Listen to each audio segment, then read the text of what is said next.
It began quietly, a gray dawn breaking over Alaska's icy coast.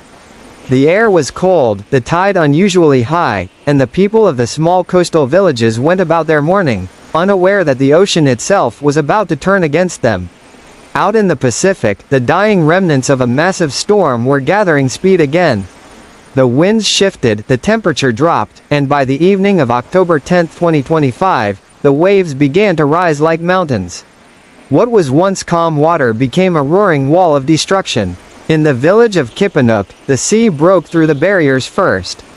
Wooden houses began to creak, then crack apart. Some floated off their foundations entirely, carried like toys by the flood. Families screamed for one another in the wind as they climbed onto rooftops, clinging to anything that could hold their weight.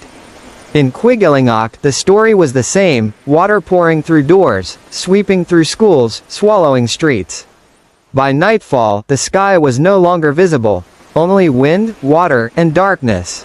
Helicopters couldn't land, boats couldn't move, and the radio went silent.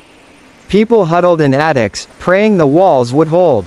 The roar of the storm mixed with the sounds of breaking timber and the cries of those calling for help that never came. When the storm finally passed, the silence was worse than the noise. The villages that once stood proud on Alaska's frozen edge were now half underwater, broken, muddy, unrecognizable. Boats rested on rooftops, power lines lay tangled in seaweed, and the smell of salt and fuel hung in the air.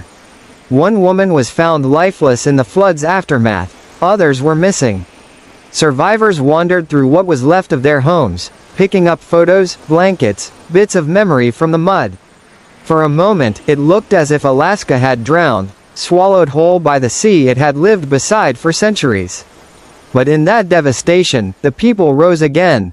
They began to rebuild, in the cold and the quiet, knowing the ocean could one day return, but refusing to surrender the place they call home.